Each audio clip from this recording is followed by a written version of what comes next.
Suprabhatam. Class 7 के लिए व्याकरण में, संस्कृत व्याकरण में मैंने अब तक आप लोग को पढ़ाया था वर्ण के बारे में, वर्ण विचार, फिर वर्ण के भेद, वर्ण के कितने भेद हैं, और उसी क्रम में वर्ण विन्यास की भी हम लोग चर्चा किए थे। फिर वर्ण के क्रम में ही हम लोग माहेश्वर सूत्र पढ़े थे, है ना। और फिर वर्णों का उच्चारण स्थान, लिंग, वचन, पुरुष, पद परिचय, अव्यय विचार, ये सारी चीज़ें हम लोग पहले के कई क्लास में, वीडियो में हम लोग पढ़ चुके हैं, है ना। संधि पर भी हम लोग थोड़ी सी चर्चा किए थे, लेकिन अब हम लोग संधि पे ही आगे विस्तार से चर्चा करेंगे, है ना। क्योंकि संधि वर्णों के मेल से संधि होती है, तो पहले हम लोग वर्णों के बारे में विस्तार से अब पढ़ चुके हैं, तो अब हम लोग संधि को पढ़ेंगे तो आपको समझने में भी सुविधा होगी, है ना। तो आज हम लोग फिर से संधि शुरू करते हैं। बीच में तो चूँकि आप लोग का यूनिट टेस्ट वगैरह था, तो इसलिए आपका वीडियो नहीं बन रहा था, क्योंकि आपको यूनिट टेस्ट के लिए रिवीजन करना था। ये जो वीडियो बना भी वो आपके रिवीजन के लिए ही था, है ना। लेकिन आज से फिर हम नया टॉपिक शुरू करते हैं, संधि प्रकरण, है ना। तो संधि प्रकरण, सबसे पहले हम लोग इस पर चर्चा करेंगे, संधि क्या कहते हैं, संधि किसे कहते हैं, संधि का मतलब क्या है ना। संधि का मतलब होता है जोड़ना। कभी कभी आप लोगों ने कहानियों में सुनी होगी ना कि दो राजाओं के बीच में युद्ध हुआ, फिर दोनों में आपस में संधि हो गई।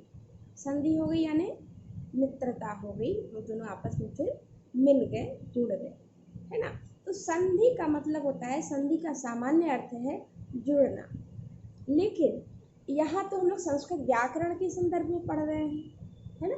तो संस्कृत व्याकरण के संदर्भ में क्या है कि दो वर्णों का मिलना, यहाँ और किसी चीज़ का मिलना नहीं है, यहाँ है दो वर्णों का मिलना। जैसा कि संधि की परिभाषा की जाती है कि दो वर्णों के अतिशय सामीप्य के कारण, यानी दो वर्णों के मिलने के कारण जो विकार उत्पन्न होता है। विकार उत्पन्न होता है का मतलब क्या है, यहाँ विकार से मतलब है परिवर्तन, है ना, उसे संधि कहते हैं। जैसे अब दो वर्ण ले लीजिए, कोई भी, जैसे ले लीजिए सूर्य प्लस उदय। सूर्य अंत में क्या है, य में क्या है, य प्लस अ, है ना, और उदय में उ है।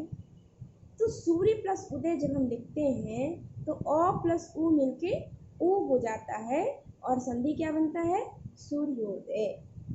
यानी अ और उ बिल्कुल निकट हैं, तो इन दोनों में है ना अतिशय सामीप्य के कारण, यानी जो बिल्कुल निकट होंगे उन्हीं में ही संधि होती है। तो और संधि से जो विकार उत्पन्न होता है, यानी ओ और उ मिलके ओ हुआ, इसको विकार कहें, है ना। जैसे सूर्य प्लस उदय, तो ओ और उ मिलके जो ओ हुआ, इसी को हम विकार कहते हैं, इसी को हम संधि कहते हैं, है ना। तो क्लियर है कि दो वर्णों के अतिशय सामीप्य के कारण, यानी दो वर्णों के मिलने के कारण जो विकार उत्पन्न होता है, जो परिवर्तन होता है, उसे ही हम संधि कहते हैं, है ना। जैसे सूर्य प्लस उदय, सूर्य अंत में अ है प्लस उ है, अ और उ मिलके उ हो जाते हैं, तो बन जाता है सूर्योदय। ठीक है। अब हम आते हैं, यह संधि भी जो है कई तरह की होती है ना। संधि के भेद हैं, कई प्रकार के हैं। तो मुख्यतः संधि के 3 प्रकार माने गए हैं। पहला स्वर संधि, दूसरा व्यंजन संधि, और तीसरा विसर्ग संधि। पहला जो स्वर संधि है, इसके लिए कहा गया है कि जब स्वर वर्ण के साथ स्वर वर्ण का मेल हो, यानी जब स्वर वर्ण से स्वर वर्ण ही मिले, तो उसे स्वर्ण संधि कहते हैं। जैसे अभी मैंने जो आपको एग्जाम्पल बताया, सूर्य प्लस उदय, यहाँ क्या है, ओ, सूर्य अ है, तो अ क्या है, स्वर है, और उदय में उ, वह भी स्वर है। तो सूर्य प्लस उदय जो है, यह स्वर संधि का उदाहरण माना जाएगा, है ना। स्पष्ट है कि जहाँ स्वर वर्ण के साथ मिले, जब दो स्वर वर्ण आपस में मिलते हैं, तब उसे हम कहते हैं स्वर संधि। ठीक है। उसके बाद स्वर संधि के बाद आ जाता है दूसरा व्यंजन संधि। व्यंजन संधि किसे कहते हैं, तो व्यंजन संधि का आता है कि जब व्यंजन वर्ण स्वर वर्ण या व्यंजन वर्ण के साथ मिले, मतलब जब व्यंजन वर्ण या स्वर वर्ण या व्यंजन वर्ण के साथ मिले तो उसे कहते हैं व्यंजन संधि। स्वर संधि में क्या कहा कि स्वर वर्ण से मिले तो स्वर संधि हो गई, लेकिन व्यंजन संधि में क्या कहते हैं कि जब व्यंजन से स्वर या व्यंजन मिले तो उसे व्यंजन संधि कहते हैं, है ना। जब व्यंजन वर्ण से स्वर वर्ण या व्यंजन वर्ण मिलता है तो उसे व्यंजन संधि कहते हैं, है ना। और तीसरा भेद क्या है संधि का?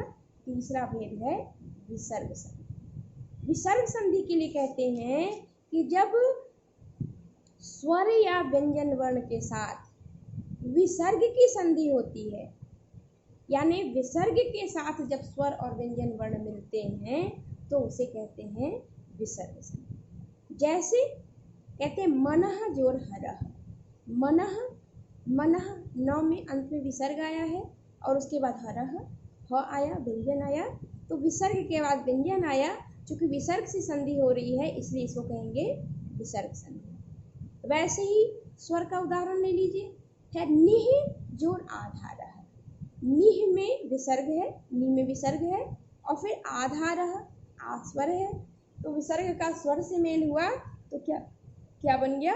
निराधारः, है ना। तो स्पष्ट है कि स्वर संधि उसे कहते हैं जब स्वर वर्ण से स्वर वर्ण मिलता है तो उसे स्वर संधि कहते हैं, जब व्यंजन वर्ण से स्वर वर्ण या व्यंजन वर्ण मिलते हैं तो उसे व्यंजन संधि कहते हैं, और जब विसर्ग से स्वर या व्यंजन वर्ण मिलते हैं तब उसे विसर्ग संधि कहते हैं, है ना। ना तो स्पष्ट है मुझे जहाँ तक लगता है। अब हम लोगों ने आज पढ़ा स्वर संधि। स्वर संधि किसे कहते हैं? स्वर संधि, उसके बाद भेद, संधि के भेद कितने हैं? तो स्वर संधि, व्यंजन संधि, विसर्ग संधि। स्वर संधि जब स्वर का स्वर वर्ण से मेल हो तो स्वर संधि, जब स्वर वर्ण व्यंजन का स्वर वर्ण या व्यंजन वर्ण से मेल हो तो व्यंजन संधि, और जब विसर्ग का स्वर वर्ण और व्यंजन वर्ण से मेल हो तो व्यंजन संधि, विसर्ग संधि।